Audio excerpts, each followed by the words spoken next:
أصبح المشكلة يعني هجموا علينا الدروز. جوزي وأولادي كلهم وبناتي طلعوا من الدار وصار كفيف علينا الرصاص. نحن من شعبة بعد ما كنا متعايشين فترة طويلة بالسلم وهذا، بس صارت مشاكل بين العشائر، صار الضرب علينا. האינטרסים שלנו בסוריה הם ידועים, מצומצמים וברורים. أن سوريا ليست ميدانا لتجارب مشاريع التقسيم أو الانفصال أو التحريض الطائفي. לא נאפשר לכוחות צבא לרדת דרומית לדמשק, לא נאפשר לפגוע בדרוזים בג'בל דרוז. Israel would prefer to see Syria fragmented and divided, rather than a strong central state in control of the country. Those were words not from any Syrian official, but remarkably from the US envoy Tom Barak.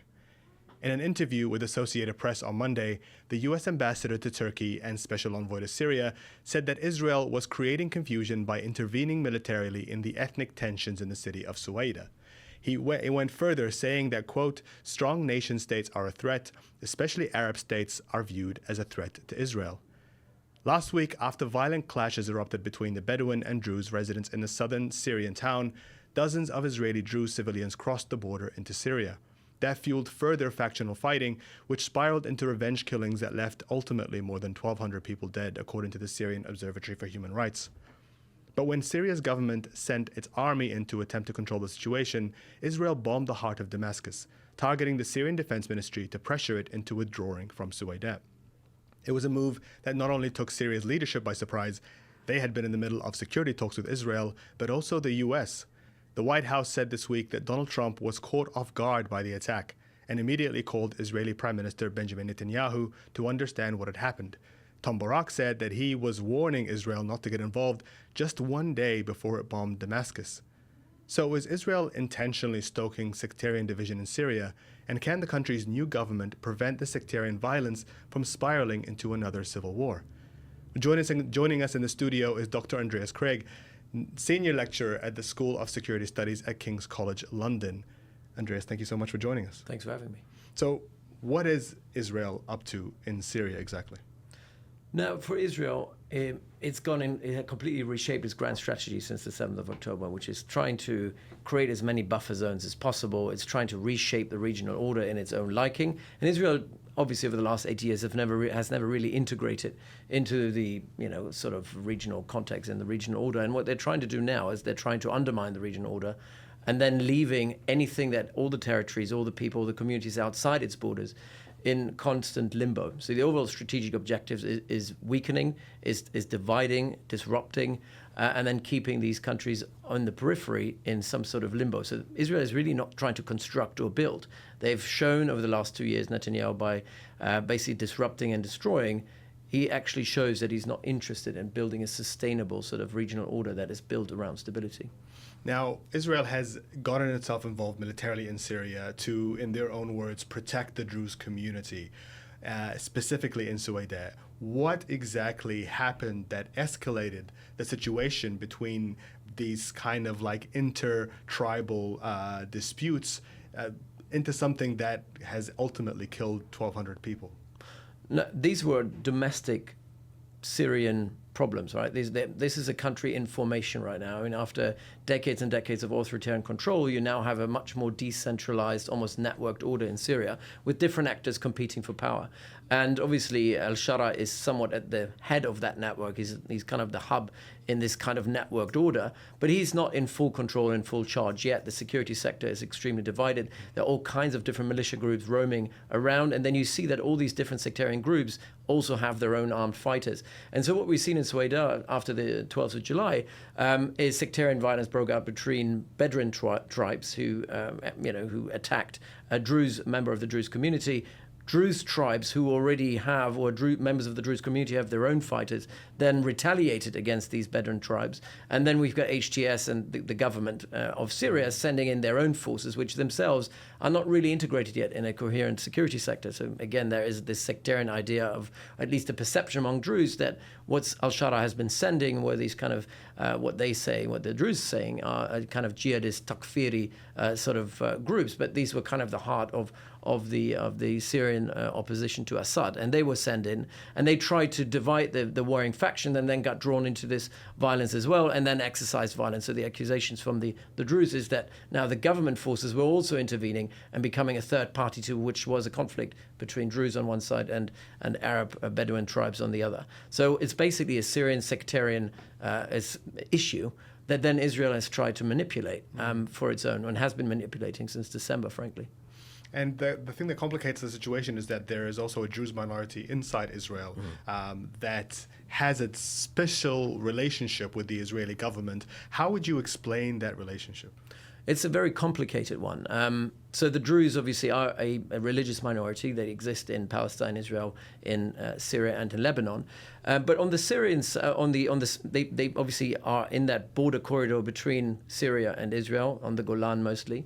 And so the Israelis understood if you want to control their territory, it would be good to control these communities. And so they were always a very important vehicle for Israeli, governance of the Golan Heights and governing that border with Syria, which, for the Israelis was always of great concern. And apart from that, since the 1950s, there has been an attempt by the Israelis to kind of use this tiny minority. I mean, they're 1.2% of the Israeli public, trying to build that narrative of them being a minority group that is kind of a role model of how minorities could live side by side with Jews, allowing them to join the military, and also using them, again, for divide and rule domestically by saying these are the good Arabs, these are, a religious minority, and saying, this is a way for us to kind of separate the different minorities within Israel, and saying, look, the Palestinians, the Sunni Arabs, they're the problem, because look at the Druze, they can actually integrate. But that is a narrative that hasn't been absorbed by everyone in the community, in the Druze community. I think the Druze community is often seen as a monolith, but they're not. They're kind of divided even within Israel. And what we've seen over the last couple of years, especially since 2018 with the new nationality laws, is that this community that for decades was told that they're part of Israel and the Israeli fabric are actually not really part of the fabric anymore because they're not Jewish. And that has led to quite a lot of antagonism within the Druze community inside of Israel.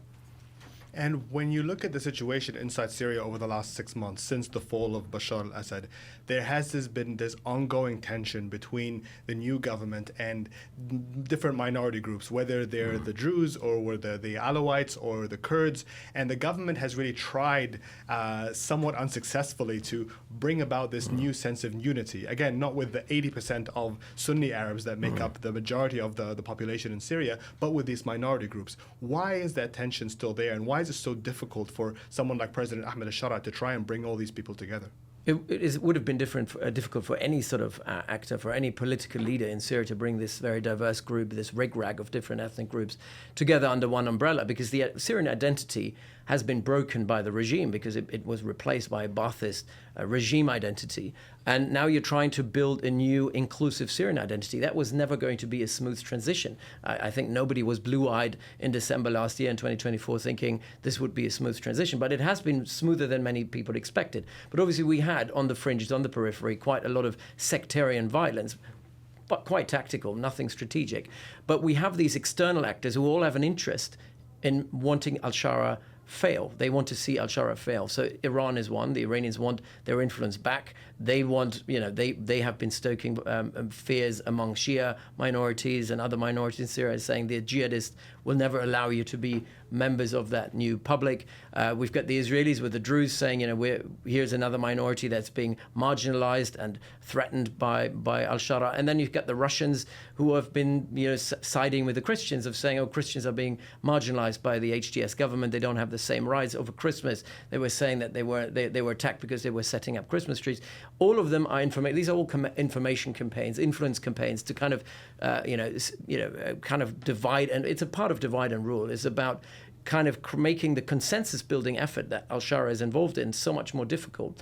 And I think it's the manipulation of genuine grievances, because they do exist and concerns do exist, but they're being manipulated through influence campaigns by Israel, Iran, and Russia.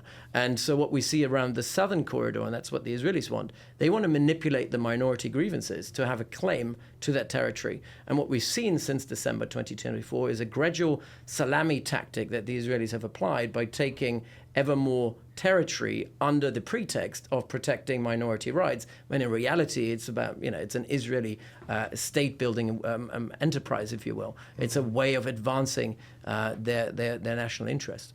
You mentioned a number of these external actors. Now, on the other side, in support of the new Syrian government, there has been a host of other countries that have come to the aid of Ahmed al-Shara, have given them lots of support. They include, of course, the Gulf countries, lots of Arab countries, the United States in particular, and Donald Trump just kind of, when he met with Ahmed al-Shara, praised him, called him a fighter with a strong past. And there are many that would look at that with a little bit of suspicion and say, okay, what do these countries want to gain out of this relationship? Why are they backing this guy so blindly when other groups, and specifically minority groups, will have their own kind of suspicions or unease about what this new person at the helm of Syria has in store for the country? No, look, geopolitics is not altruistic, right? Nobody does anything out of charity.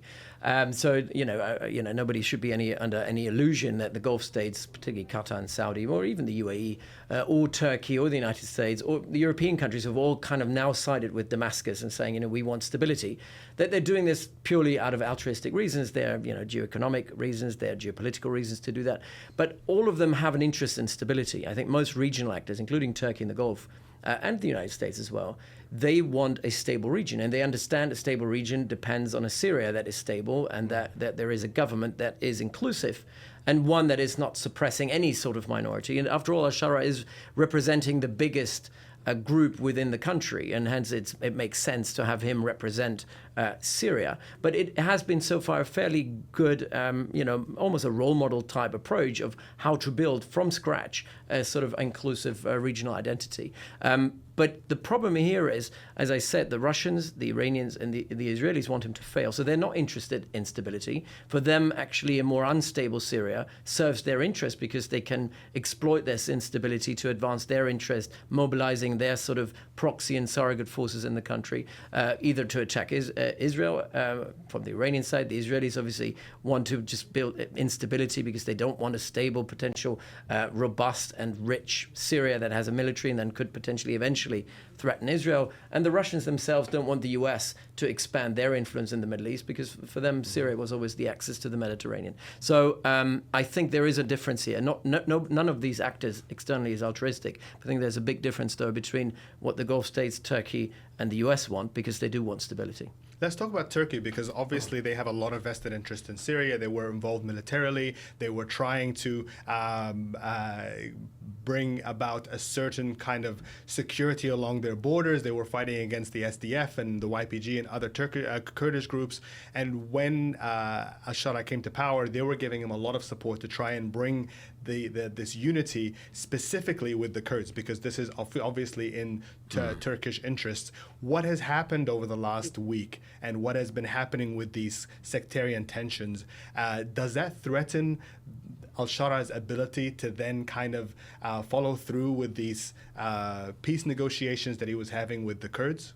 Now, I think there is a risk. I think we're not there yet, but there is a risk if he's seen as being weak in the south, as someone who is not honoring agreements, if he's seen as or being framed as someone who is undermining communal interest in the south.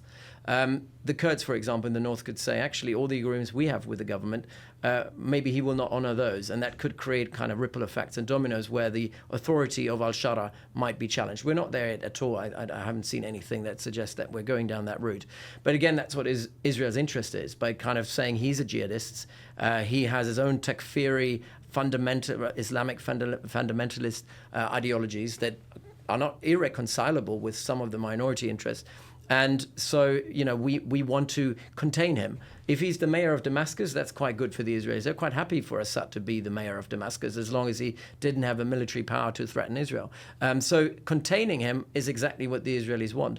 And the ripple effects in northern Syria are not really affecting the Israelis as of now. But that's obviously something the Turks are quite concerned with. But after all, the Druze are a very, very small minority in the country. And they need to be protected. I think nobody in Damascus suggests otherwise. But they don't have the mobilization power to really cause a serious challenge to Damascus. But if you have a protracted conflict in the south, which is a threat, because Israel could double down on support for the Druze fighters and provide, obviously the IDF is providing air cover for their operations. That could become a protracted conflict, and a protracted conflict that will over time gradually decrease the stability of the al-Shara government. And you have somebody like Donald Trump, who is obviously very vested in bringing Syria into his like Abrahamic Accords. He was pushing normalization between Syria and Israel when he was in the Gulf. He's repeated that claim again. We know that U.S. officials have been trying to convince Syria to kind of negotiate in good faith with Israel. Then we see this U-turn from the Israeli side that not only takes the Syrians by surprise, but it takes Donald Trump by surprise. What happened there? Why are U.S. and Israel not on the same page? Now, the problem is, again, Donald Trump wants to get out of the region. He wants to leave a somewhat stable region that can administer itself, that doesn't require U.S. support, that doesn't require U.S. boots on the ground, whether in Iraq or in Syria or in Lebanon or in the Gulf vis-a-vis Iran. And Israel on every corner has done the exact opposite. They have, when it came to Iran, they, I would say, went against Trump and MAGA, especially the America First sort of constituency who didn't want another war. The Israelis kind of triggered this war between Iran and itself, but also later on the US and Iran. They've done the same now in Syria, where again, the policy in Washington suggests, let's leave it with al-Shara, let's support him, let's lift sanctions and build a stable Syria. And again, the Israelis are trying to upend it. And even so, I mean, the Trump administration said, okay, let's use the Abrahamic Accords as a tool to get more connectivity and exchange between Israel and the Arab world. And they even suggested that al-Shara is not entirely against it, although I think it would be quite a leap for him to actually go and normalize, considering what his background was. But that he's even entertaining this, that the pragmatism that al-Shara has shown is quite remarkable. But now you have Israel, despite the fact that he's suggesting if Saudi normalizes, we will normalize, that, despite all these steps that he's taken towards Israel, we're seeing the Israelis bomb their defense ministry in Damascus. I think that was a massive slap in his face. And also the credibility among his own key constituency in Syria for al-Shara, the jihadists who anyway naturally are not aligned with Israel in any way. I think it is very difficult for them to now swallow the pill of normalization after everything they've done. And I think that is kind of also a slap in the face of Donald Trump, who has been saying we're willing to be pragmatic, we're willing to strike deals with everyone, and we're even facilitating. And to be honest, any other Israeli government would probably have taken this offer and pursued an avenue of engagement. But it's Netanyahu who can't do it, because he's in this constant limbo of making sure that that he stays out of court and that he stays in power. And so he's manipulating regional stability to ensure he will never have to step down. And Israel and Syria were seemingly in the middle of security talks when this happened. They were trying to negotiate a lot of things around the border, in the buffer zone. When, by taking a step like this, by bombing the capital of the country that you're negotiating with, what message is the Israeli government sending to Ahmed al-Shara? I mean, this Israeli government has no interest in diplomacy. I mean, they've been jeopardizing the Hamas Israel mediation going on in Qatar. They've been obviously undermining the talks that Oman was holding between the Iranians and the Americans, killing the negotiator actually on the first day that they struck Tehran. And now they're doing the same thing. I mean, they're striking the defense ministry when they're actually quite willing to come up with a territorial agreement that would actually see the Syrians potentially cede a lot of territory, the Golan Heights, to Israel. All great advances for Israeli interest. And despite all of this, whenever there is a diplomatic off-ramp being created, they're like, no, the only way we can succeed is the iron fist. And this is what Netanyahu said in his speech after the attack in Sweden last week, against Damascus. He was saying this was an act of strength by us that has given us a result. The problem is very short-termist. I mean, that's the issue.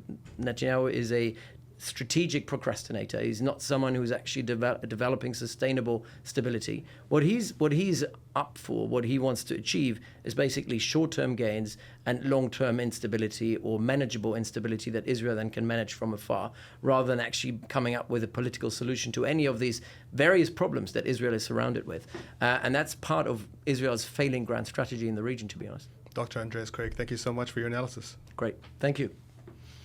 We turn our attention now to Gaza, where famine has led to the death of at least 15 Palestinians in the last 24 hours, including 4 children. The impact of these deliberate tactics of starvation by Israel's government are felt by everyone in Gaza, including the journalists we rely on to tell us what is happening on the ground. One of them is Maha Hosseini, who in 2020 was awarded the prestigious Martin Adler Prize for her rigorous and courageous reporting from Gaza. She sent us this testimony today.